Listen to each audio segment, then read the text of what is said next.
ভার্সিটির পাশে রেস্টুরেন্টে বসে আছে তীব্র আর রূপ। রূপের হাতে ধরে গভীর দৃষ্টিতে তাকিয়ে আছে তীব্র ওর দিকে। কিছু তোর মেঘ, মুন, পেখম আর মির্ময় বসে কথা বলছে। রূপ এইদিকে উম তাকাচ্ছে বারবার। কতবার তীব্রকে বলেছে এখানে আসার কারণ, কিন্তু তীব্রর উত্তর নেই কেন? রূপ এবার ধৈর্যহারা হয়ে তীব্রর দিকে তাকিয়ে বলে উঠল, চুপ করে আছেন কেন বলেন তো? কিছু তো বলবেন নাকি? তীব্র মৃদু হেসে বলে উঠল, কি বলবো বলো তো? তোমাকে দেখলেই তো আমি হারিয়ে যাই অন্য রাজ্যে। সেখানে কি বলা যায়? রূপ এবার অসহায় কণ্ঠে বলল, তাহলে এখানে বসিয়ে রেখেছেন কেন? তোমায় দেখবো বলে। রূপ হতাশ কণ্ঠে মিনতি করে বলল, ভার্সিটি যাই না প্লিজ। কেউ দেখে নিলে প্রবলেম হবে তো। তীব্র রূপের এমন কিউট ফেস দেখে রূপের হাতের উল্টো পিঠে চুমু বসিয়ে দিল। রূপ বিস্মিত চোখে তাকিয়ে দ্রুত এদিক ওদিক তাকিয়ে নিল। না, কেউ দেখেনি। তীব্রর দিকে তাকাতেই তীব্র আবার একই কাজ করলো। রূপ আর না পেরে দ্রুত হাত ছাড়াতে নিলেই তীব্র টেনে আবারও শক্ত করে হাত ধরে নিল। রূপের হাতটা নিজের বুকে বাপাশে রেখে নেশা মিশ্রিত কণ্ঠে বলে উঠল, আমার তীব্রময়ী সবসময় পালাই পালাই না করে থেকে যেতে পারো না? আবার এখানে বড্ড ব্যথা হয় জানো। তোমাকে একটু চোখের আড়াল করতে ইচ্ছে হয় না। সবসময় আমার হৃদয়ের খাঁচায় বন্দি করে রাখতে ইচ্ছে করে, যেখানে কেউ চাইলেও ছুঁতে পারবে না তোমায়, পাবে না তোমার দেখা। তুমি নামক পুরো তীব্রময়ীটাই শুধু আমি দেখব, আমি স্পর্শ করব, বাকি সব তোমার জন্য নিষিদ্ধ হোক। তীব্রের এমন হৃদয়গ্রাসী প্রেমময় বাক্য শুনে রূপের চোখ জোড়া ছলছল করে উঠল। এত প্রেম পাওয়ার যোগ্য কি সত্যিই রূপ? তীব্র এত কেন ভালোবাসে ওকে? ওর যে কষ্ট হয় খুব। ও কি এইভাবে ভালোবাসতে পারে তীব্রকে? হয়তো না। রূপের চোখে জল দেখে মুহূর্তেই তীব্র মুছিয়ে দিল তা। দৃঢ় কণ্ঠে বলল, একদম কাঁদবে না আমার তীব্রময়ী। তোমার ওই চক্ষুদয়ে শুধু মায়া মারায়, ছড়ো ছড়ো আঁখি নয়। রূপ মৃদু হাসল, যদিও তীরের আদরের কথায় ভীষণ কান্না পাচ্ছিল, তবুও নিজেকে দমিয়ে নিল। রূপকে স্বাভাবিক করতে তীব্র বলে উঠল, পরশু মৃন্ময় আর পেখমের বিয়ে তীব্রময়ী। তীব্রর কথা শুনে রূপ অবাক চোখে তাকালো, বিস্ময় নিয়ে বলল, এত তাড়াতাড়ি কেন? মৃন্ময়ের বিদেশ যাওয়ার দিন এগিয়ে আসছে, তাই ওরা দেরি করতে চাইছে না। রূপ অবাক চোখে মৃন্ময়দের দিকে একবার তাকিয়ে তীব্রর দিকে তাকালো। তা দেখে তীব্র হেসে বলে উঠল, তৈরি থেকো তীব্রময়ী, আবার দেখা হচ্ছে আমাদের খুব তাড়াতাড়ি। পড়া না পারার অপরাধে ক্লাসে দাঁড়িয়ে আছে রূপ। ওর পাশে বসে পেখম আর মন অসহায় দৃষ্টিতে তাকিয়ে আছে। ওদের বিপরীত পাশের বেঞ্চে বসে নীল, ঈশান, রিদ্ধি ওরা মুখ টিপে হেসে চলেছে আর ইশারায় রূপকে খেপিয়ে যাচ্ছে। ইশারা করার মানে হচ্ছে আরো যা প্রেম করতে। রূপের রাগে মাথা ফেটে যাচ্ছে। এই প্রথম এভাবে ইনসাল্ট হচ্ছে ও। আগে কখনো এমন হয়নি। ও তো ভার্সিটিতে অ্যাবসেন্সের লেটারও জমা দিয়েছে। তবে কেন এই লোক পড়া না পারার অপরাধে শাস্তি দিচ্ছে? রূপ বিড়বিড় করে বলে উঠল, আর আমার মান সম্মান কোথায় নিয়ে যাচ্ছে এই লোকটায়? হ্যাঁ, বাবা, কাকা, দাদা সবাই বড় ব্যবসায়ী। এক দাদা আবার পুলিশ, ছোট আবার ভার্সিটি লিডার, আর প্রেমিক সে তো। আর আমি কিনা পড়া না পারার জন্য এভাবে ক্লাসে দাঁড়িয়ে আছি? না, কিছুতেই না। এই টিচার নামক বজ্জাতকে পাবলিকলি ফিচার করেই ছাড়বো আমি। এই কিছু বলার সুযোগ পেল না রূপ। তার আগেই অভ্র চিৎকার করে উঠল। ভয়ে সিটিয়ে গেল রূপ। অভ্রর সামনে সে রাগী গলায় বলল, রূপ ছলছল চোখে একবার অভ্রের দিকে তাকিয়ে নিচে তাকালো আর সীমা ছাড়িয়ে যাচ্ছে এই লোক। অভ্র রূপকে চুপ থাকতে দেখে আরো রেগে বলে ওঠে। রূপ এবার ভুপিয়ে কেঁদে উঠল। এতে অভ্র আরো জোরে ধমক দিতে সবাই কেঁপে উঠল এক প্রকার। কিন্তু রূপের কান্না সহ্য হলো না বন্ধুমহলের সদস্যের। ওদের মধ্যে মন উঠে দাঁড়িয়ে দৃঢ় গলায় বলল, স্যার, রূপ তো অ্যাবসেন্সের লেটার জমা দিয়েছে, তাহলে ওর কি দোষ এখানে? অভ্র মুনের দিকে রক্তচক্ষু নিয়ে তাকালে মুনের কথা শেষ হওয়ার সাথে সাথে নীল আর ঈশানও উঠে দাঁড়িয়ে বলে উঠল, স্যার, মন তো ঠিকই বলেছে। এতে রূপের দোষ কোথায়? আপনি এভাবে ওকে হ্যারাস করতে পারেন না। ওদের কথাগুলো অভ্র নীল তাকিয়ে রাগ দমনের চেষ্টা করতে লাগলো। না পেরে দ্রুত ক্লাস থেকে বেরিয়ে গেল। কিছু না বলেই অভ্র যেতেই রূপ শব্দ করে কেঁদে উঠল। ওকে সান্ত্বনা দিতে দিতে পেখম বলে উঠল, স্যার, আজ অত্যাধিক বাড়াবাড়ি করছি। জেনে শুনে এমনটা করা ঠিক হয়নি। ওর কথায় মনোবাস সায় জানিয়ে বলে উঠল, তবে একটা জিনিস খেয়াল করেছি, স্যার রূপকে অধিকার দেখিয়ে কথা বলছিল, যেটা আজ পর্যন্ত কোনো স্যার করেননি। ওর কথায় রূপ কান্না থামিয়ে অবাক চোখে ওর দিকে তাকালো। ঋদ্ধিও পাশ থেকে বলে উঠল, আর স্যারকে দেখে মনে হচ্ছিল খুব রেগে আছে রূপের ওপর। এসবের মানেটা কি দাঁড়ায় বল তো?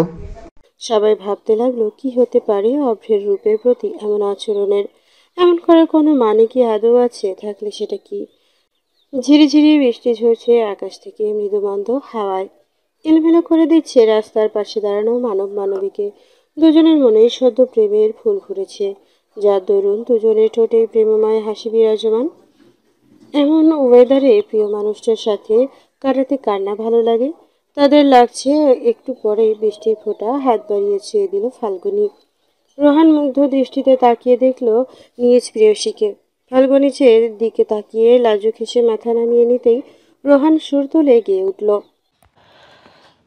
পাগলা হাওয়ার বাদল দিনে পাগল আমার মন জেগে ওঠে, চেনা সোনার পণ বাইরে,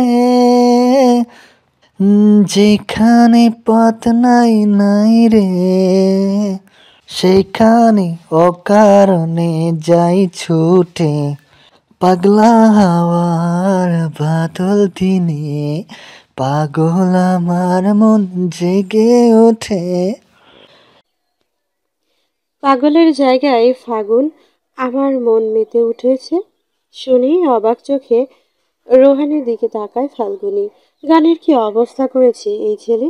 ফাল্গুনীকে এইভাবে তাকাতে দেখে রোহান বুকে হাত দিয়ে ইশারা করে বলে উঠল, এভাবে তাকিও না ফাল্গুন হাওয়া, বুকের এ জায়গায় লাগে তো। মেরে ফেলতে চাও নাকি আমায়? রোহানের কথা শুনে ফাল্গুনী দ্রুত চোখে নামিয়ে নিল। এত ফাজিল কেন এই ছেলে? এভাবে বলে কেউ? উফ, কেন যে এই ছেলের চক্করে ফেসে গেল। ওর দিকে তাকিয়ে রোহান আবার বলে উঠল, কি হলো, কি এত ভাবছ? ফাল্গুনের লাজুক হাসল। কিছুক্ষণ পর চিন্তিত স্বরে বলল, বাড়ি যাওয়া দরকার রোহান, যেতে দাও না আমায় প্লিজ। রোহান দায়সারার ভাবে বলে উঠল, এত তাড়া কিসের বলো তো? আমার সাথে থাকতে চাও না নাকি? ভালো লাগে না আমায় আর? ভ্রু কুঁচকে কথাটা বলতেই ফাল্গুনী অবাক স্বরে বলে উঠল, তোমার এমন মনে হয়? ফাল্গুনির চোখ ছলছল করতেই রোহান ব্যস্ত। আরে বাবা, আমি মজা করেছি তো, কেঁদো না প্লিজ। রোহানের কথায় ফাল্গুনি শান্ত হলো কিছুটা। পরশু দাদা ভাইয়ের বিয়ে রোহান, বাড়িতে প্রচুর কাজ। তুমি তো জানোই বাবা নেই আমার, তাই সব কিছুর দায়িত্ব দাদা ভাইয়ের ওপর। আমাকে তো হেল্প করতেই হবে। ফাল্গুনির কথা শুনে রোহান ঘড়ি দেখলে একবার, তারপর আকাশের দিকে তাকিয়ে বলে উঠল, এখন গেলে তো ভিজে যাবে ফাল্গুন হাওয়া, একটু পথ চাই। কিন্তু যাওয়া জরুরি রোহান। রোহান আর কিছু বলল না। ভিজে যাওয়া বাইকটা নিজে হাতে মুছে নিয়ে উঠে বসলো তাতে। ফাল্গুনিকে ইশারা করতে সেও দ্রুত উঠে বসলো পেছনে। রোহানকে ধরে বসতেই বাইক স্টার্ট দিল রোহান। বৃষ্টি মাথায় নিয়েই ছুটল একজোড়া প্রেমিক যুগল। তাদের দেখা হওয়ার দিন মাত্র 1 মাস, আর প্রেমের বয়স তো মাত্র 1 সপ্তাহ। তাতেই পুরো মাখো মাখো প্রেম। অনেকেই হয়তো বলবে একটু পরিচয় কেউ এত ভালোবেসে ফেলতে পারে নাকি, কিন্তু তাদের জন্য রোহান ফাল্গুনি এই কথা প্রমাণ করার বেস্ট জুটি। স্যার, আমার মনে হয় এই সব করে আসল কালপিটকে আমরা ধরতে পারবো না, অন্য কিছু করা উচিত স্যার। পার্সোনাল পিএ সুমনের কথা শুনে রাউন্ড যে চেয়ারটা ঘুরিয়ে ওর দিকে তাকালো তীব্র। ওকে তাকাতে দেখেই দ্রুত মাথা নিচু করে নিল সুমন। এই মানুষটাকে প্রচণ্ড ভয় পায়। কেন এত ভয় পায় তা জানা নেই ওর। ভয় পাওয়ার মতো কোনো কিছু তীব্র কখনোই করেনি।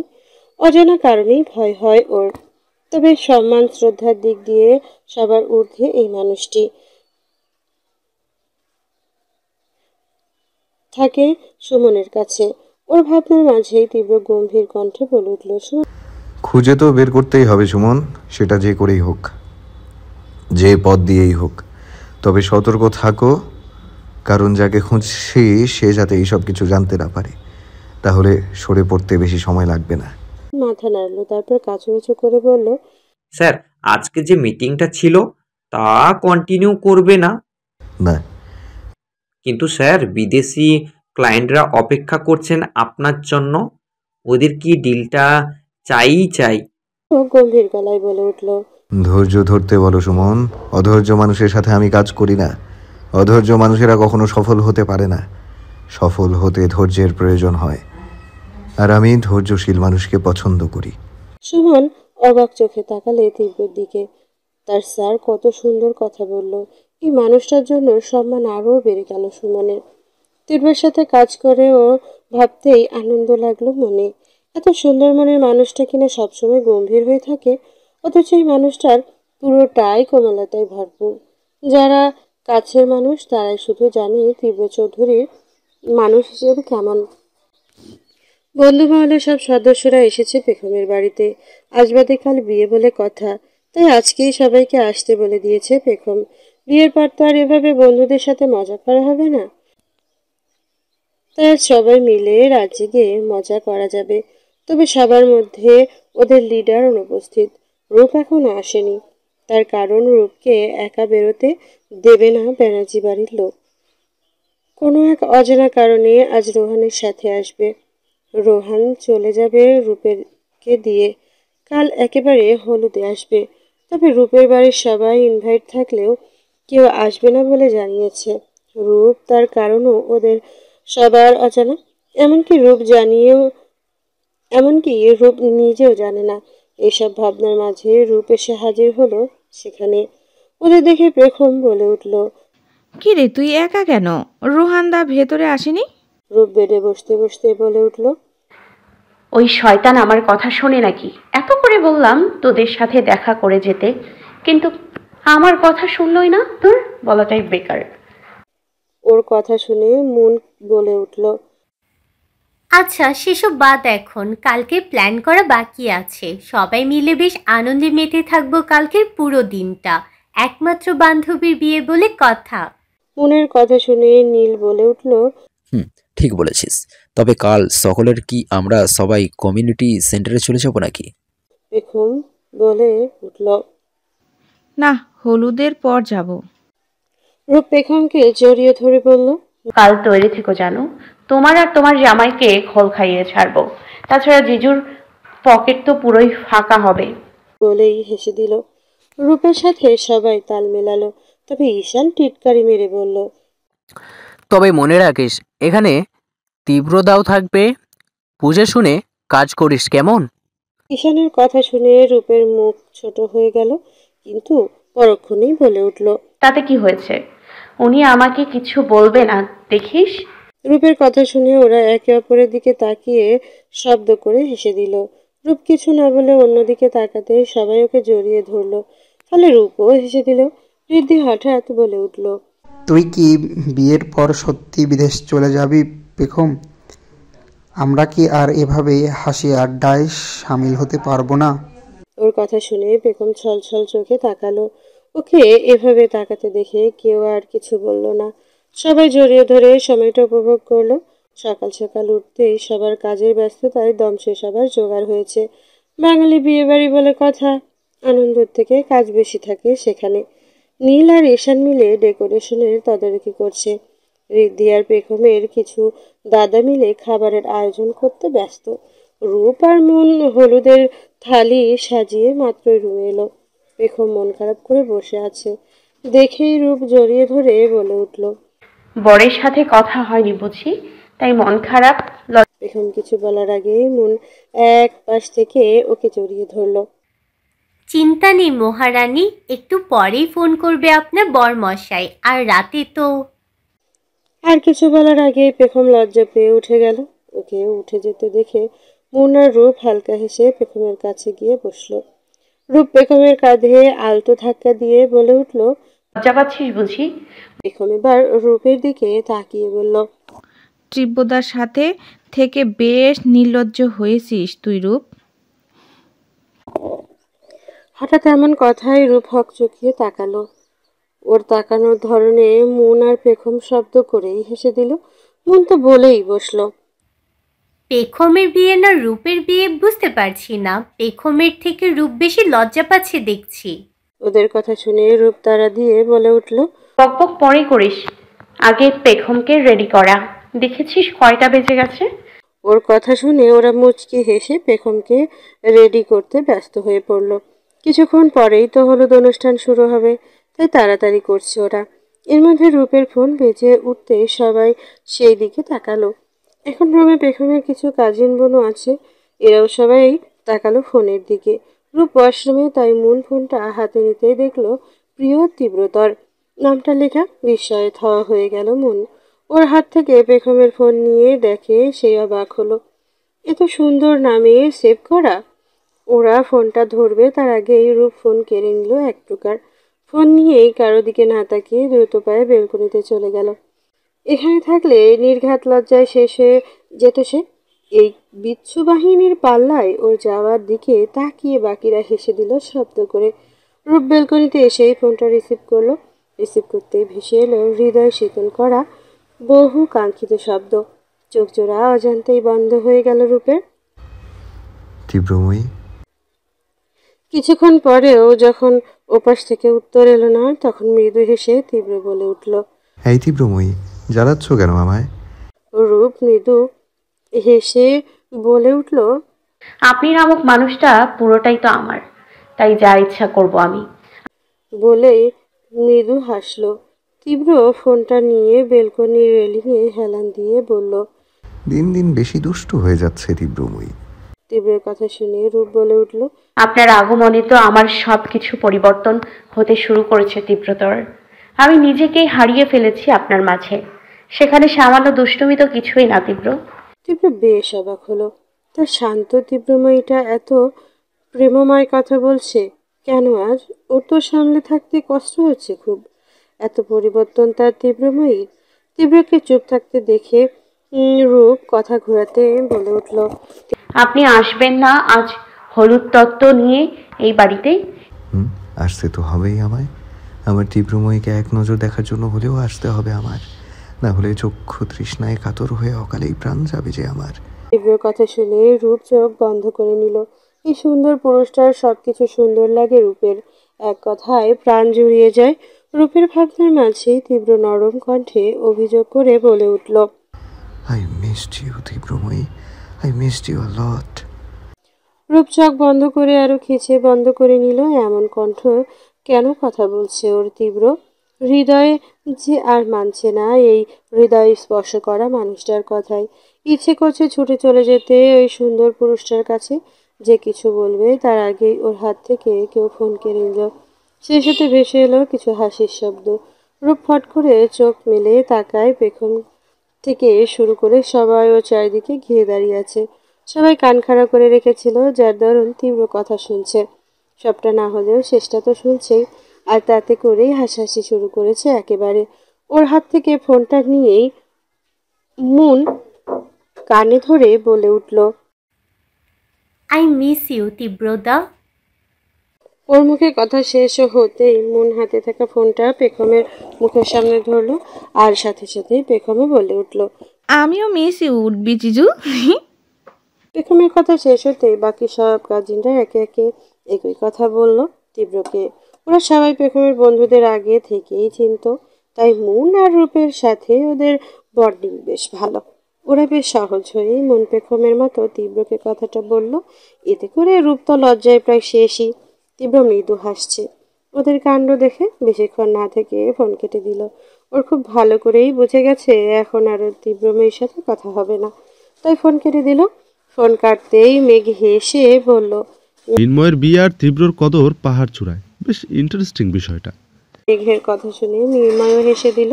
তীব্র মৃদু হাসলো। ভেবে পড়ে কি অবস্থা তার। হই হুল্লোড় শুরু হলো। পুরো কমিউনিটি সেন্টার জুড়ে বর এসেছে, বর এসেছে এই বলেই ইয়াংরা মিলে গেট ধরেছে। তবে আসল মানুষটা এখনো এসে পৌঁছায়নি, তাই আর কি দাঁড়িয়ে থাকতে হচ্ছে বরপক্ষকে। মির্ময় বর সেজে দাঁড়িয়ে আছে। সামনে ওর একপাশে মেঘ মির্ময় মুকুট হাতে নিয়ে দাঁড়িয়ে আছে, আর একপাশে তীব্র পাঞ্জাবির পকেটে হাত ঢুকিয়ে দাঁড়িয়ে। পেখমের সব কাজিনরা তীব্রকে দেখেই বেশি হই হুল্লোড় করছে। এত বড় বিজনেসম্যান বলে কথা, তার উপর এই সুদর্শন পুরুষটা যে কোনো মেয়েকে ঘায়েল করার ক্ষমতা রাখে, শুধুমাত্র রূপের আগুনেই। তীব্রর পরনে পার্পল পাঞ্জাবি, হোয়াইট জিন্স, হাতে দামি সিলভার ওয়াচ, চুলগুলো বরাবরের মতোই গুছিয়ে রাখা, আর কপালে কিছু চুলের অস্তিত্ব, যার দরুন তীব্রের সৌন্দর্য কয়েক গুণ বাড়িয়ে তুলেছে। মেঘ কিছুটা চিল্লিয়েই বলে উঠল, আর কতক্ষণ দাঁড়িয়ে থাকবো আমরা? বিয়ের লগ্ন পেরিয়ে গেল বলে, কিন্তু এখনো বিখ্যাত ব্যক্তিদের দেখা নেই। মেঘের কথা শেষ হতেই কেউ বলে উঠল, এত তাড়া কিসের আপনাদের? সবে তো শুরু। কথাটার উৎস অনুসরণ করে তাকালো সবাই। তীব্র পরিচিত কণ্ঠে তাকিয়ে সবে সাথে সাথে কয়েকটা হার্টবিট মিস হয়ে গেল। রূপরা এগিয়ে আসছে ওদের দিকে। রূপের পরনে পার্পল জর্জেটের লেহেঙ্গা, যার পুরোটাই গোল্ডেন সুতোর কাজ করা। খোলা চুলের পেছনে তাজা পার্পল কালারের ফুল, সামনের দিকেও কয়েকটা ফুল লাগানো আছে। হাত ভর্তি পার্পল আর গোল্ডেন মিশ্রিত চুড়ি, কানে বড় পার্পল আর গোল্ডেন মিশ্রিত ঝুমকো। দুই হাতে লেহেঙ্গা ধরে এগিয়ে আসছে। ওর এক পাশে মুন হোয়াইট লেহেঙ্গা পরে আসছে। ওদের একটু পেছনেই নীল ঈশান ঋদ্ধি আসছে। ওদের সবার পরনে রেড পাঞ্জাবি। এই 5 জনকে দেখে যে কারো চোখ জুড়িয়ে যাবে। ওরা এসে গেটের সামনে দাঁড়ালো।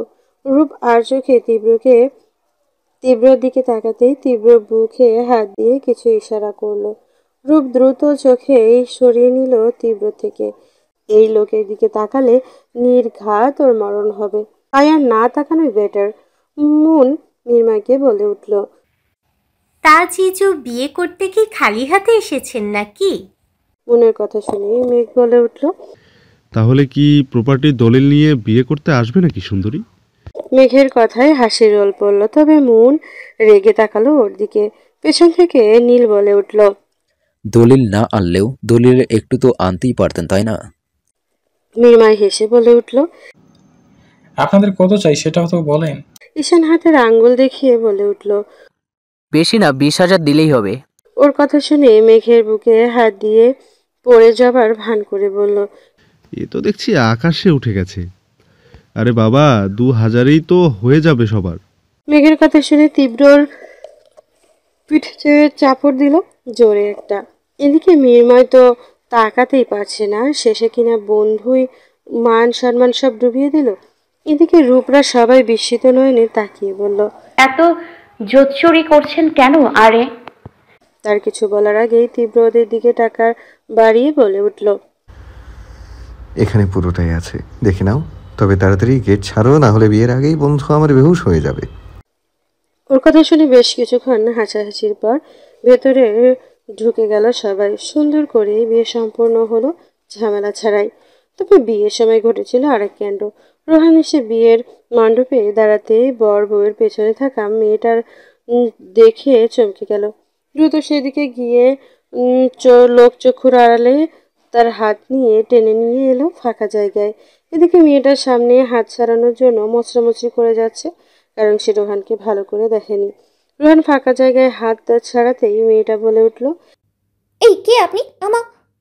আর কিছু বলার আগেই রোহানকে দেখে অবাক চোখে বলে উঠল, তুমি? আমার তো একই প্রশ্ন, তুমি এখানে কেন ফাল্গুনি? আজ না তোমার দাদার বিয়ে? এই 1 মিনিট, তুমি রূপের বান্ধবীর ননদ? ফাল্গুনি অবাক স্বরেই বলে উঠল, গেট ধরার সময় একটা মেয়ের নাম রূপ ছিল শুনেছিলাম, ওরা নাকি বৌদি ভাইয়ের বন্ধু মহল, ওটাই কি? হ্যাঁ, ওই তো আমার বোন রুকসা। ফাল্গুনী অবাক স্বরে বলল। তার মানে বৌদি ভাইয়ের বান্ধবীর দাদা তুমি? হ্যাঁ রে পাগলি। ফাল্গুনী এবার হেসে দিল। রোহানও হেসে বলে উঠল, ওর তাহলে আমরা আরো কাছাকাছি চলে এলাম। যদি আগে জানতাম না তুমি এখানে আছো, তবে আরো আগে চলে আসতাম। ধুর, দেরি হয়ে গেল অনেক। কথা শুনে ফাল্গুনী শব্দ করেই হেসে দিল। দুজনেই আড়াল থেকে বেরিয়ে বিয়ের মণ্ডপে চলে আসলো। কি করছেন কি তীব্র? যেতে দিন আমায়। দেওয়াল ঘেঁষে দাঁড়িয়ে থাকা রূপ কথাটা বলতে তীব্র আরো জোরে চেপে ধরলো রূপের কোমর।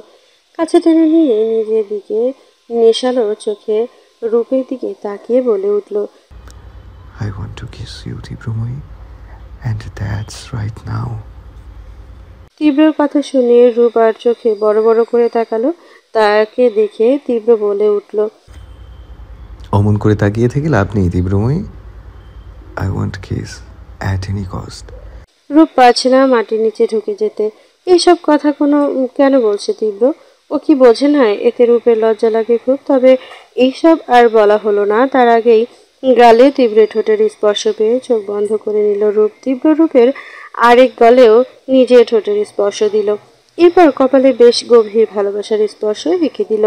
রূপ চোখ খুলতেই তীব্র হতাশ কণ্ঠে বলে উঠল, আমি চাইলেও তুমি দেবে না, তাই আমি নিজেই নিয়ে নিলাম। বলেই রূপকে ছেড়ে দাঁড়ালো। রূপ বেশ বুঝতে পারছে তীব্র অভিমান, তাই নিজের সব লজ্জা সাইডে রেখে তীব্রর দিকে এক পায়ে গিয়ে গেল। হঠাৎ রূপকে এগোতে দেখে তীব্র ওর দিকে তাকাতেই রূপ মৃদু কণ্ঠে বলে উঠল, আপনি একটু নিচু হন না তীব্র, আমি আপনার কপালটা নাগাল পাচ্ছি না। রূপের কথা শুনে তীব্র অবাক হলো, তবে খুশি হলো বেশ। তার তীব্রময়ী এগিয়েছে একটু, এতেই কম কি? তাই দেরি না করে রূপের কোমর জড়িয়ে উঁচু করে নিল। রূপের পুরো ভর ওর তীব্রর ওপরে শূন্যে ভাসছেও। তীব্রের কাছে মৃদু হেসে নিজের প্রিয় মানুষটাকে ভালোবাসার প্রথম স্পর্শ এঁকে দিল তীব্রের কপালে। চোখ বুজে সেটা অনুভব করলো তীব্র। বুকে বয়ে গেল সুখের ঝড়, যাও কাউকে বোঝাতে পারবে না। তবে রূপের খুব অনুভব করলো তীব্র আনন্দ করা ঠোঁটের তৃপ্তিময় হাসি, যা রূপকে তৃপ্ত করলো। রূপ তীব্রর গলা জড়িয়ে ধরে থাকলো বেশ কিছুক্ষণ। তীব্র তা দেখে রূপের মুখে ফু দিয়ে রূপের চোখ খুলে তাকালো। তীব্র বাঁকা হেসে বলে উঠল, আরো কিস করবে তীব্রময়ী? ধরে থাকবো আরো কিছুক্ষণ। তীব্র কথায় রূপ লজ্জায় নেমে আসতে চাইল, তবে তীব্র ছাড়ল না রূপের কপালে আবারও ঠোঁটের স্পর্শ দিয়ে নামিয়ে দিল রূপকে। জড়িয়ে ধরতেই রূপও মাথা গুজে দিল তীব্রের বিশাল বুকে। রূপের ছোট্ট দেহতা মুহূর্তেই তীব্রর আড়ালে চলে গেল। ভালোবাসার আরো একটু সুন্দর মুহূর্ত কাটল ওরা। আনন্দ ঘন মুহূর্তে আর একটা ক্ষণ সাক্ষী রইল। ভালোবাসা কতই না সুন্দর, তবে সেটা দুজনকেই সাজিয়ে নিতে হয়, তবেই না সুন্দর হয়ে ওঠে। যার রূপ তীব্র দুজনেই সাজিয়ে নিয়েছে। দুজনেই দুজনকে ভালোবেসেও অপ্রকাশিত রেখেছে সেই ভালোবাসা। সব ভালোবাসা প্রকাশ করতে নেই, কিছু কিছু ভালোবাসা অনুভবে বুঝে নিতে হয়, যে সর্বদাই সুন্দর মুহূর্তের সাক্ষী হতে রয়। বিয়ে শেষে হতেই হাসি আড্ডায় মেতেছে সবাই। কমিউনিটি সেন্টারে নববিবাহিত বরবউকে কেন্দ্র করে সব বসে আছে সব ইয়াংরা। পেখম আর মিমাইকে এক পাশে মন আর এক পাশে রূপ বসে আছে। পাশে বড় সোফায় রোহান বসে ফোন টিপছে। বলা ভালো ফাল্গুনির সাথে চ্যাটিং করতেছে। ফাল্গুনি মিরমায়ের পেছনে দাঁড়িয়ে আছে আর রোহানের মেসেজ দেখে মৃদু হাসছে ফোনের দিকে তাকিয়ে। আর চারপাশে বাকি কাজিনরা বসে আছে ছড়িয়ে ছিটিয়ে। ওদের থেকে একটু দূরে সিঙ্গেল সোফায় তীব্র বসে তীক্ষ্ণ চোখে রূপের দিকে তাকিয়ে আছে। রূপ আর চোখে তীব্রকে দেখছে আর শুকনো ঢোক গিলছে। তার কারণ অবশ্যই আছে। পেখমের একটা কাজিন ব্রাদার বিয়ের সেই সময় থেকে রূপের সাথে ভাব জমানোর চেষ্টা করছে। কয়েকবার কোথাও বলেছে, যা তীব্রের চোখে পড়েছে। সেই জন্য রক্ষার রূপও হেসে হেসে কথা বলেছে, যা আর সেটা দেখেছে স্বয়ং যমরাজ। ব্যাস, সেই থেকেই রেগে আছে। তীব্র রেগে থাকাটা স্বাভাবিক, কারণ তীব্র ইশারায় কয়েকবার বারণ করেছে রূপকে কথা না বলতে। এড়িয়ে এড়িয়ে চলতে, কিন্তু ছেলেটা নিজেই রূপের পেছনে ঘুরঘুর করছে। এতে রূপের দোষ কোথায়? সবার আড্ডার মধ্যেই হঠাৎ করে সেই ছেলেটা অর্থাৎ রিক বলে উঠল, হাই রূপ, তুমি ঠিক আছো তো? এমন নার্ভাস হচ্ছ কেন? রূপ ফট করে রিকের দিকে তাকালো। এই ছেলে আজ রূপের মরণ নিয়েই শান্তি হবে। কার সামনে কি বলছে? হাই ইয়ারা, আজ রূপ শেষ। এদিকে বাকিরা মুখ চেপে হাসছে, মির্ময় তো বলেই বসলো, আরে ব্রো, আমাদের রূপ অনেক ভয় পায়, তাই সবসময় নার্ভাস থাকে। ওর কথা শুনে যারা যারা রূপ আর তীব্রর ব্যাপারে জানে তারা শব্দ করেই হেসে দিল। তীব্র তো পারছে না চোখ দিয়ে ভাষ্য করে দেবে মির্মাকে। ওকে আরো রাগাতে মিক বলে উঠল, হ্যাঁ, সেটাই তো রূপ অনেক ভয় পায়। তার কারণ হলো সবসময় বেচারার আশেপাশে যে ওর যমরাজ ঘুরে বেড়ায়। ভয় পাওয়াটা স্বাভাবিক, তাই না? বলেই উচ্চ স্বরে হাসতে লাগলো। বাকিরাও তাল মেলালো। বেচারা রূপ পারছে না এখান থেকে উঠে যেতে, আর না পারছে এখানে থেকে যমরাজের রাগের শিকার হতে। রিক ওদের কথা শুনে বলে উঠল, কিন্তু এত ভয় পাওয়ার কি আছে? এখানে তো আমরা সবাই আছি, তাই না? রিকের কথা শেষ হতেই মন দাঁত কেলিয়ে বলল, ওইসব আপনি বুঝবেন না রিক্তা, ওটা অনেক গভীর বিষয়। মনের কথা শুনে রূপ দ্রুত চিমটি কাটলো ওর কোমরে। মন ব্যথাতুর চোখে তাকাতে ইশারায় দেখলো রোহানের দিকে। মন আর কিছু না বলে চুপ করে গেল। যদিও রোহান কিছু শোনেনি, কারণ ওর কানে ইয়ারফোন ছিল। ওদের হাসি আড্ডার মাঝে খেতে ডাক পড়লো সবার। সব ইয়াংরা বড় বউয়ের সাথে খাবে। তাই আর দেরি করলো না, কারণ ইতিমধ্যে বেশ রাত হয়ে গেছে। খাবার টেবিলে হলো আরেক কাণ্ড। রূপের এক পাশে তীব্র, আর এক পাশে রিক বসেছে। রিকের সামনে এটা ওটা বলে যাচ্ছে, আর তীব্র রেগে রূপের হাত শক্ত করে ধরে আছে। যদিও সেটা লোকচক্ষুর আড়ালে। ওদের দুজনের মাঝে বসে রূপ পড়েছে মহাবিপদে।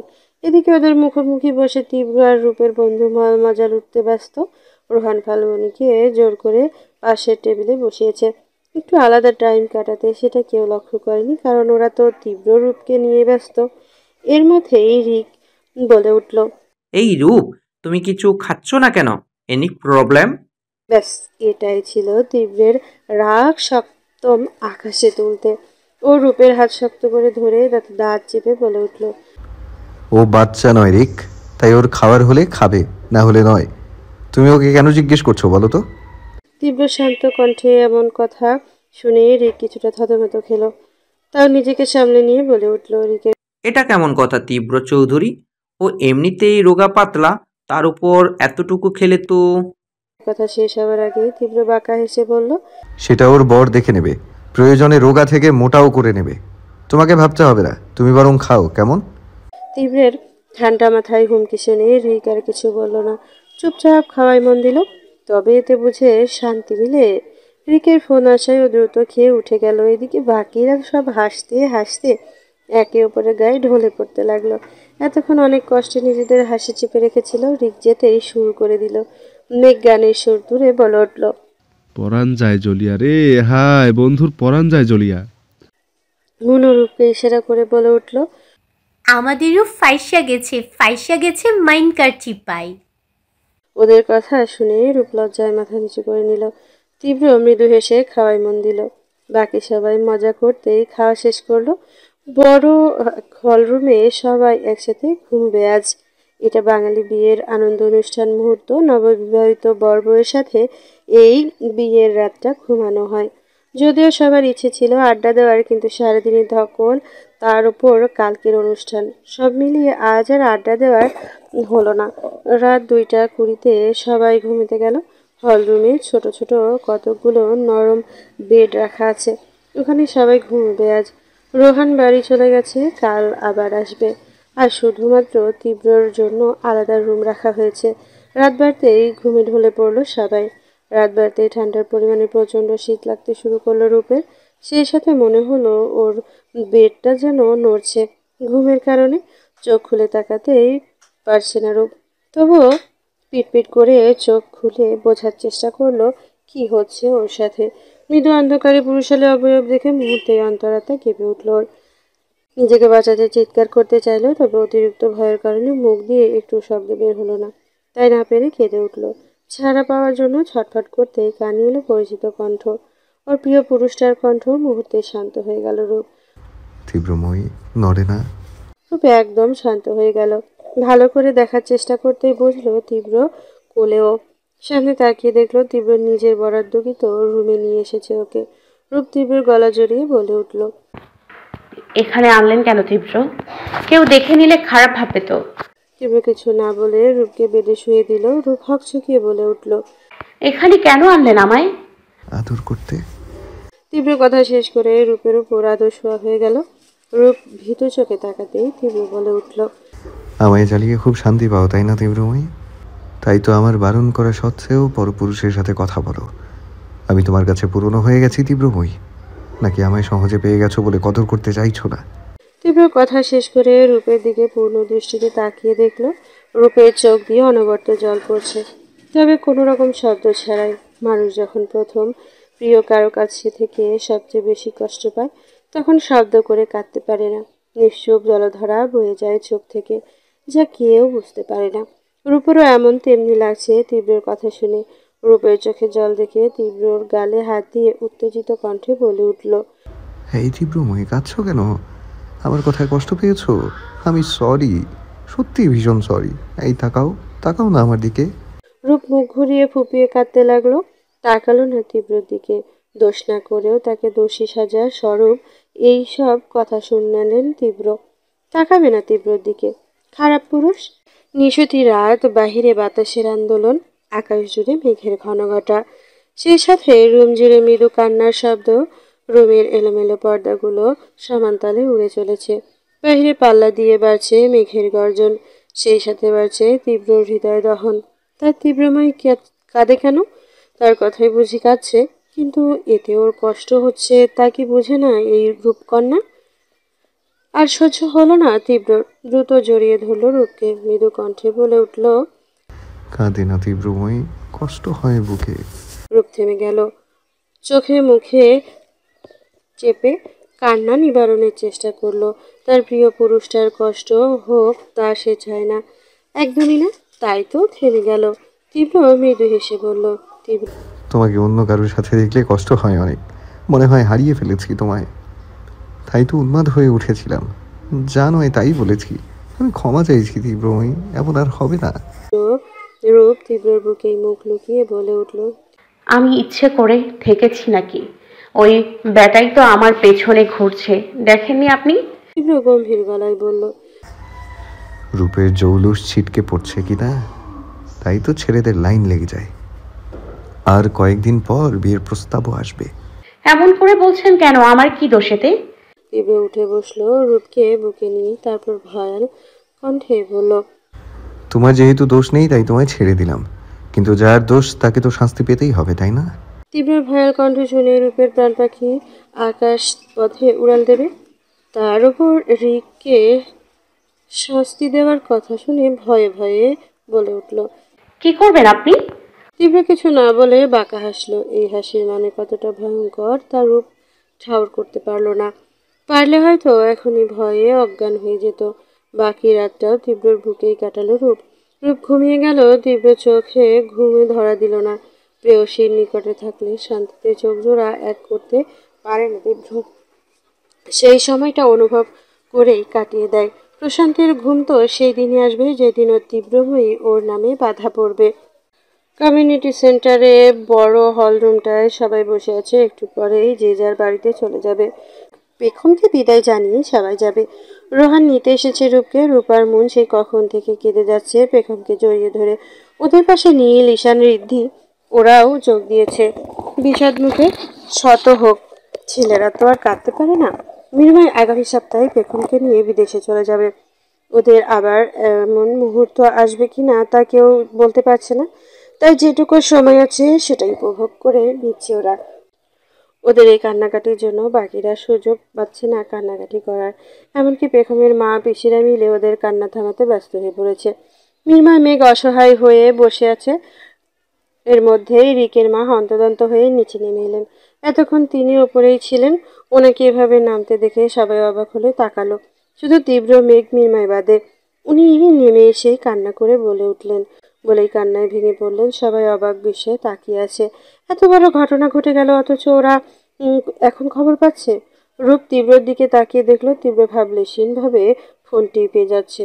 ভয়ে রূপ অনবরত ঢোক গিলতে লাগলো। রিকের মা বেরিয়ে যেতে চাইলো। পেখমের মা বলে উঠল, একা যেও না দিদি। তারপর রোহানকে বলতেই ও রাজি হয়ে গেল। বাড়িতে প্রায় সবাই বড়রাই হসপিটালের উদ্দেশ্যে বেরিয়ে গেল।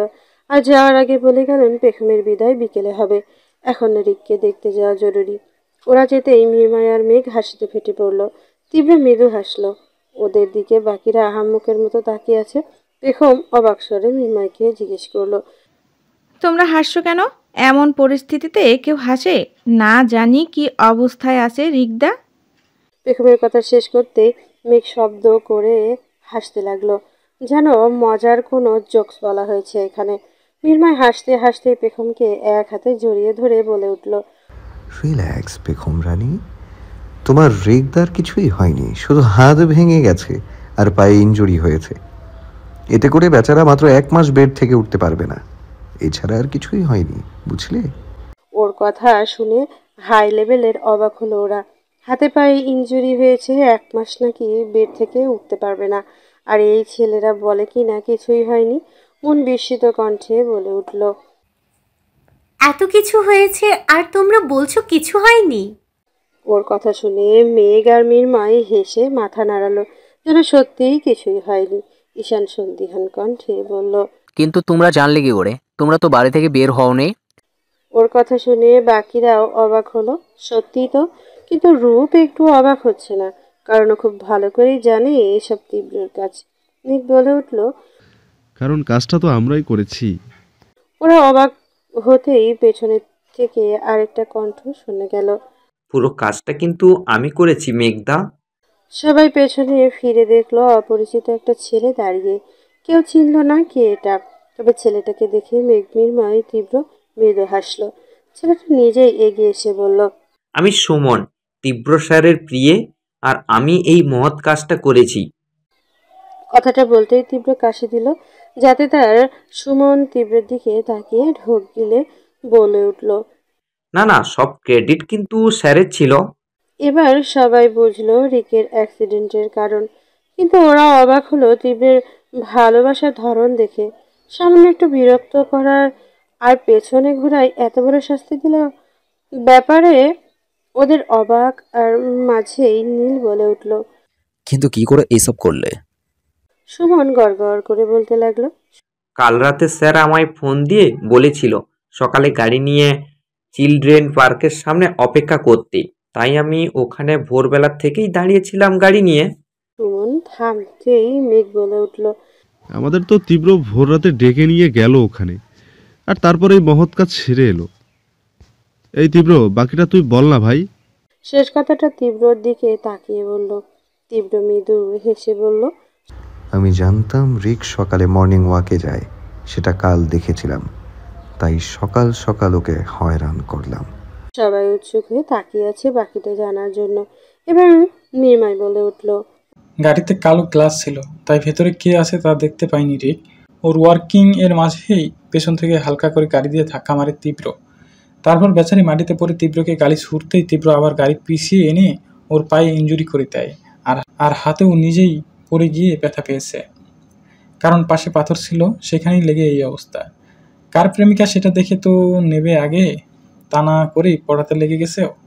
আহারে বেচারা, চুপ। ওর কথা শুনে সবাই অবাক। এর শেষ প্রান্তে তীব্র চৌধুরী কতটা ভয়ানক তা একটু হলেও সবাই বুঝেছে। রূপ অবাক হয়ে তীব্রের দিকে তাকিয়ে আছে। তীব্র তো ওর সব সাথেই ছিল কাল সারা রাত, তারও কখন বেরিয়ে গেল আর কখন আসলো কিছুই টের পেল না রূপ। রূপের অবাক মুখশ্রী দেখে তীব্র বলে উঠল, আমি কিন্তু ওকে মেরে ব্যথা দিইনি তীব্রময়ী, আমি শুধু অ্যাক্সিডেন্টের অবস্থা করেছি। ও নিজেই ব্যথা পেয়েছে, আর আমি একা কিছু করিনি, ওরাও আমাকে সাহায্য করেছে, তাই ওদেরও দোষ আছে। তীব্রের কথা শুনে প্রথমে সবাই অবাক হলেও পরে শব্দ করে হেসে দিল। রূপও হাসল মৃদু। এদিকে মেঘ নির্ময় সুমন মুখ ফুলিয়ে তাকিয়ে আছে। মেঘ হতাশ কণ্ঠে বলল, সেটাই ভাই, যার জন্য করলাম চুরি সেই বলে চোর। মেঘের কথায় আরেক দফা হাসির রোল পড়ল। বেলকনিতে দাঁড়িয়ে আছে রূপ, মৃদু মন্দ বাতাসে চুলগুলো উড়ে চলেছে। হাতে কফির মগ নিয়ে একমনে আকাশ দেখে চলেছে। বিকেলে লালাবা আকাশ বেশ ভালো লাগে রূপের, তবে আজ ভালো লাগছে না। তার কারণ একটু আগেই পেখম তার মিরমাইকে এয়ারপোর্টে সিঅপ করে এসেছে। ওরা সবাই মিলে পেখমের বিয়ের 1 সপ্তাহ পেরিয়ে গেছে দেখতে দেখতে। বিয়ে রিসেপশন সব বেশ ভালোই কেটেছে, কোনো ঝামেলা ছাড়াই। তাছাড়া তীব্রের কাছাকাছি থাকতে পেরেছে, খারাপ থাকবে কি করে? এসব ভাবনার মাঝেই নিচে ডাক পড়ল। রূপ বুঝল না কেন ডাকছে, তাই কৌতূহল নিয়ে নিচে পা বাড়ালো। সিঁড়ি দিয়ে নামতে নামতে দেখলো বাড়ির সবাই বসে আছে ড্রয়িং রুমে। এই বিকেলবেলা হঠাৎ কি হলো বুঝল না রূপ। নিচে নেমে মিসেস আনিসের কাছে দাঁড়ালো। ওর পাশে দাঁড়িয়ে আছে মিসেস রিনা। বড় সোফায় বাড়ির বড়রা বসে আছে, পাশে সিঙ্গেল সোফায় রণ বসে আছে, আর রোহান রনের সোফায় হ্যান্ডেলে বসে আছে। বিপরীত পাশে সিঙ্গেল সোফায় রোশান মাথা নিচু করে বসে আছে। মিসেস মল্লিকা বড় ছেলের দিকে গম্ভীর দৃষ্টিতে তাকিয়ে বলে উঠলেন, বিয়ে কেন করতে চাইছিস না তুই? সমস্যা কি তোর? রোশান মাথা তুলে তাকালো, তারপর ধীর কণ্ঠে বলে উঠল, আমি একজনকে পছন্দ করি মা, তাই তাকে ছাড়া অন্য কাউকে বিয়ে করা আমার পক্ষে সম্ভব নয়। ওর কথা শুনে সবাই হতবাক হয়ে গেল। শান্ত সৃষ্ট ছেলেটা কাউকে পছন্দ করতে পারে এটা বাড়ির কারোরই বিশ্বাস হচ্ছে না। রণক ব্যানার্জি গম্ভীর কণ্ঠে বললেন, কবে থেকে চলছে এসব? নিচু কণ্ঠে রোশন জবাব দিল। 4 বছর। রোশনের কথায় সবাই বিস্ময়ে হতবাক হয়ে গেল। এতদিন ধরে পছন্দ করে আর ওরা কেউ জানতেই পারলো না? রিমন ব্যানার্জি হালকা স্বরে বললেন, আচ্ছা সে না হয় বুঝলাম, কিন্তু মেয়ে কোথায় থাকে, নাম কি তার? রোশন বলতে ভয় পাচ্ছে বেশ, কি করে বলবে প্রতিবেশী দেশের মেয়েকে ভালোবাসে সে। কিন্তু এখন না বললে পরে সমস্যা হতে পারে, তাই বলল, রুদ্রাক্ষী চ্যাটার্জি, ভারতের ওর মামা বাড়ি আছে। রূপক ব্যানার্জি অবাক স্বরে বললেন, বাংলাদেশ। রোহন আবার অবাক হয়ে বলল, দাদাভাই তুমি ভারতের মেয়ে ছেড়ে বাংলাদেশ চলে গেছো? রণ উঠল, ব্রো ভারতের মেয়ে পেলে না? রোশন সবার দিকে তাকিয়ে করুণ স্বরে বলে উঠল, আমি ওকে ভালোবাসি, এটাই কি যথেষ্ট নয়? কেউ আর কিছু বলল না। ব্যানার্জি বাড়ির প্রতিটি মানুষ যথেষ্ট আধুনিক, তাই ছেলেমেয়ের পছন্দের ওপর গুরুত্ব দেওয়া হয়। তাই রোশনের পছন্দকে কেউ অমত করল না।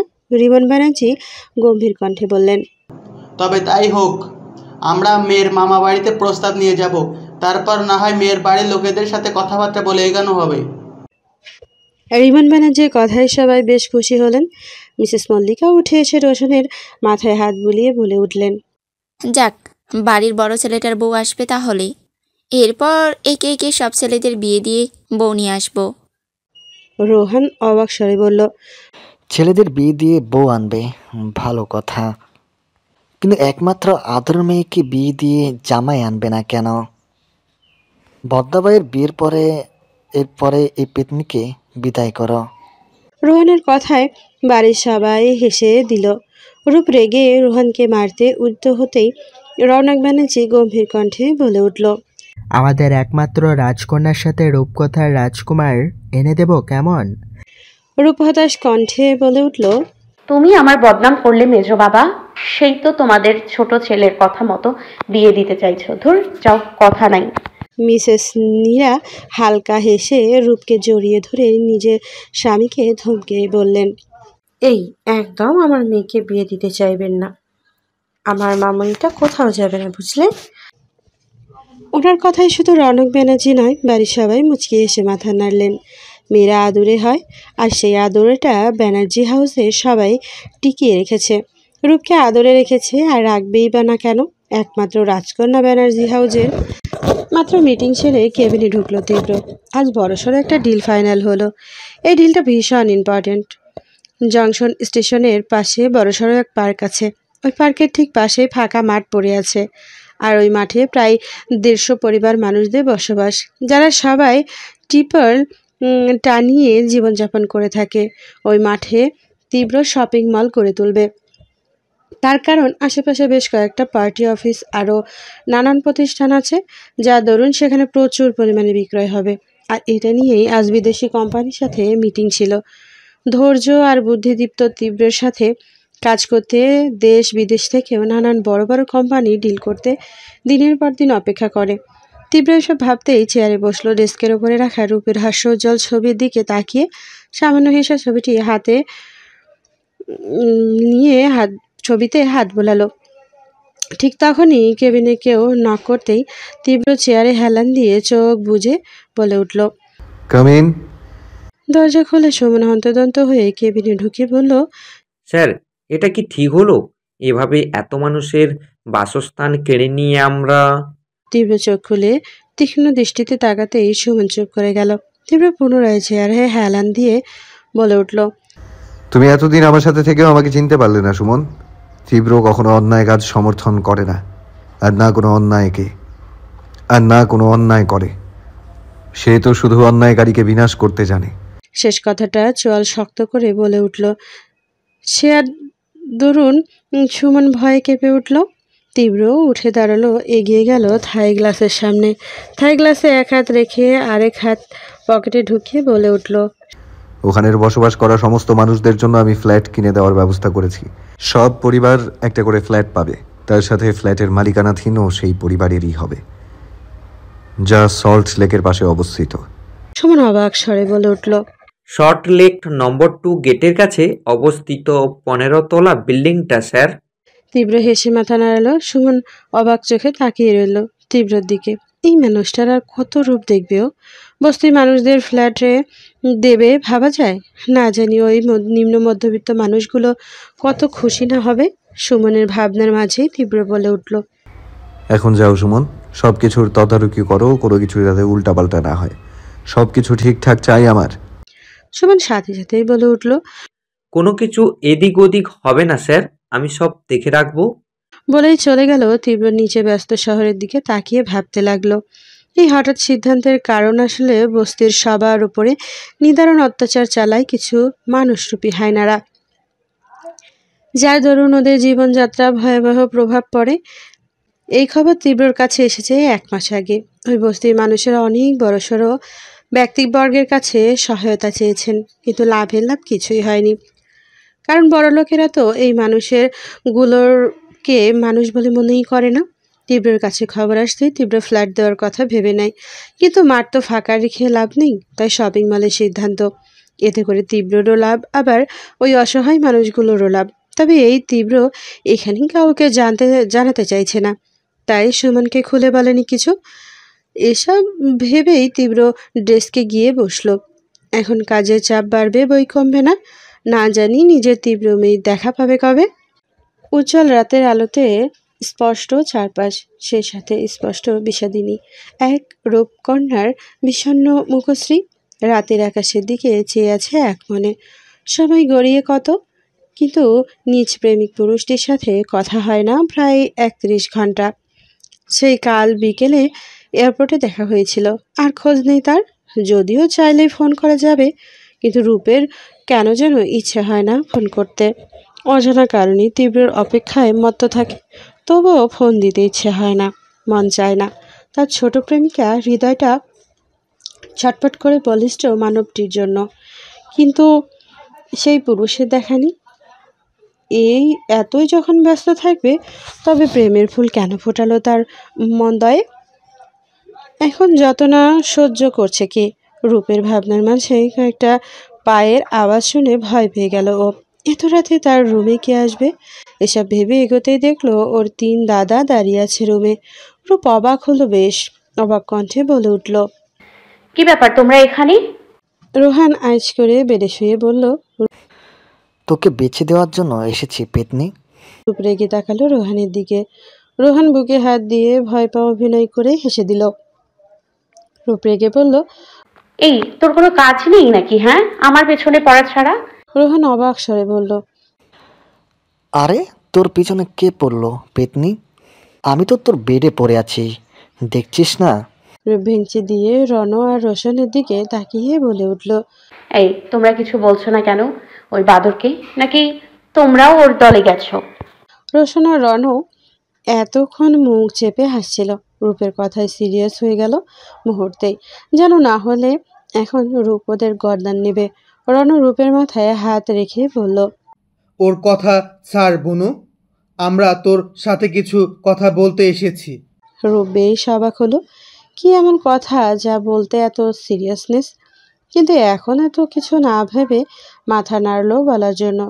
রূপের অনুমতি পেয়ে রণ তাকালো রোশনের দিকে। রোশন কিছু ইশারা করতে রণ রোহানের দিকে তাকালো, তাই দেখে রোহান বেড থেকে উঠে বলল, তোর সাথে তীব্র চৌধুরীর কি সম্পর্ক রূপ? হঠাৎ এমন কথাই হকচকিয়ে তাকালো রূপ। এই কথা কেন জিজ্ঞেস করছে ওকে, আর কেনই বা করছে? তখনই মনে পড়লো পেখমের বিয়েতে তীব্র রূপের অনেক ক্লোজ ছিল, আর সেখানে তো রোহানও ছিল। তবে কি ওরা জেনে গেছে তীব্রর সাথে রূপ? না না না, ভয়ে রূপের আত্মা শুকিয়ে যাওয়ার উপক্রম হয়েছে। সত্যিই কি জেনে গেছে ওরা? তবে কি তীব্র রূপের হৃদয়ে বিচ্ছেদের সুর বাজাতে চলেছে? বেলকনিতে বসে নিজ জীবনের হিসাব মেলাতে ব্যস্ত অভ্র। বুকের ভেতরটা বড্ড হাহাকার করছে। আজ তার পাশে কেউ নেই, নেই নিজ প্রিয় মানুষগুলো। কাকে আঁকড়ে বাঁচবেও? সবাই তো ওই আকাশে তারা রূপে অবস্থান করছে। তাহলে ও কেন বেঁচে আছে? ওকে কেন নিয়ে যাচ্ছে না সৃষ্টিকর্তা ওর প্রিয়জনদের কাছে? ওকে বাঁচিয়ে রেখে কি শুধুই শত্রু ধ্বংস করতে, নাকি অজানা কোনো অতীত জানতে, যে কিনা ওর পুরো পরিবারের প্রিয়জনকে ধ্বংস করেছে? এসব ভাবতে ভাবতেই বিড়বিড় করে বলে উঠল অভ্র, তোকে আমি ছাড়বো কোনোদিনও না, নিঃসঙ্গভাবে শেষ করব তোকে। তোর জন্য আমি হারিয়েছি নিজ সুখকে, হারিয়েছি মাথার বট গাছটাও, নিঃস্ব হয়েছি আমি সব দিক থেকেই। তোকে ছেড়ে দেই কিভাবে? তোকে শেষ করতে যা করতে হবে আমাকে তাই করব আমি। তো তবে তোকে ছাড়বো না। বন্ধনের উপর নাম ছিন্ন, পুরো বিপরীত। কথাটা বলে বিকট শব্দে হাসতে লাগলো অভ্র। একসময় হাসতে হাসতে চোখের কোণে জল জমে গেল, একটু পরেই তা কান্নায় পরিণত হলো। কতটা কষ্ট থাকলে মানুষ হাসতে হাসতে কাঁদতে পারে তা অভ্র জানে, খুব ভালো করেই জানে। দিনের আলোয় রাগী দাপটি মানুষটা রাতের আড়ালে মুখ লুকিয়ে কাঁদে, কষ্টগুলো উড়িয়ে দেয় রাতের আধারের সাক্ষী রেখে। রাত বাড়তেই বাড়ল আর্তনাদ, শব্দে মুখরিত হলো চারপাশ। অনেকদিন পর বনের রাজা জেগে উঠেছে। আবারও শুরু হয়েছে হত্যালীলার ধ্বংস খেলা। গরম জলে ডুবিয়ে ওঠাচ্ছে কিছু হায়নাকে, তাদের শরীর লাল বন্দ্র ধারণ করেছে ইতোমধ্যে। সামনে রাজকীয় সিংহাসনে বসে সেই দৃশ্য উপভোগ করছে টিসি মাফিয়া কিং। একটু পরেই হুঙ্কার দিয়ে বলে উঠল, ওই ওদের শরীরে মরিচের গুঁড়া ছড়িয়ে দে, যাতে আর কারো সম্মানহানি করতে না পারে, কোনো নারীকে যাতে অচিরেই ছড়ে পড়তে না হয়। কিংয়ের আদেশ অমান্য করার সাহস কারণই, তাই ভয় থাকলেও এই মানুষগুলোর শাস্তি স্বরূপ মরিচগুলো ছিটিয়ে দেওয়া হলো। মুহূর্তেই দ্বিগুণ আর্তনাদ ভারী হলো ধ্বংস রাজ্যের প্রতিটি দেওয়াল। এই দেওয়ালের সাক্ষী এই নরপশুদের হত্যা লীলার। আজ এই হত্যার লীলার মূল কারণ হচ্ছে 7 জন জোয়ান ছেলে পরশু মহিলা কলেজের এক নারীকে র্যাগিং করার অপরাধে মেয়েটিকে থাপ্পড় মেরেছিল, আর তাই সেই রাতেই মেয়েটির গণধর্ষণ করা হয়েছে। আর প্রমাণ লোপাট করতে মেরে ফেলেছে মেয়েকে সেখানেই। মেয়েটির বাবা মা আইনি পদক্ষেপ নেওয়ায় তাদের ঘরবাড়ি আগুন লাগিয়ে জীবন্ত হত্যা করেছে। এত অবিচারের পরেও কি করে এই সুন্দর পৃথিবীতে রাজত্ব করে এই অমানুষগুলো? তাই আজ এত আয়োজন করে মৃত্যু যন্ত্রণা ভোগ করতে হচ্ছে। আর এই যন্ত্রণা দিচ্ছে স্বয়ং পাপী বিনাশের রাজা টিসি মাফিয়া কিং। জ্বলন্ত চোখে ওদের কাতর শরীরের দিকে তাকিয়ে বেরিয়ে এলো টিসি মাফিয়া কিং। তার যে আরও কাজ বাকি। বেডে বসে এক ধ্যানে ল্যাপটপের দিকে তাকিয়ে আছে তীব্র। ল্যাপটপে জল করছে রূপ নামক ওর তীব্রময়ীর ছবি। কতক্ষণ হয়ে গেল কথা হয় না ওর তীব্রময়ীর সাথে। হয়তো অভিমান করে আছে ওর ওপরে।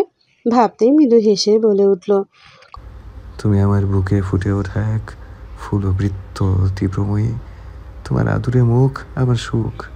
অভিমানী হয়ে আছো কি তুমি আমার উপর? কিন্তু আমার যে কিছু করার নেই তীব্রময়ী, আমি যে অতীতের বেড়াজালে আবদ্ধ। কি করে তোমার কাছে যাই বলো তো? কিন্তু তোমায় আমি হারাতে দেব না, খুব তাড়াতাড়ি আমার বুকে আবদ্ধ করে নেব। কথা শেষ করে তীব্র উঠে দাঁড়ালো। রুমে চোখ বোলাতেই তৃপ্তির হাসি ফুটে উঠল ঠোঁটে জুড়ে। সারা রুম রূপের ছবিতে ভরপুর করে রেখেছে তীব্র।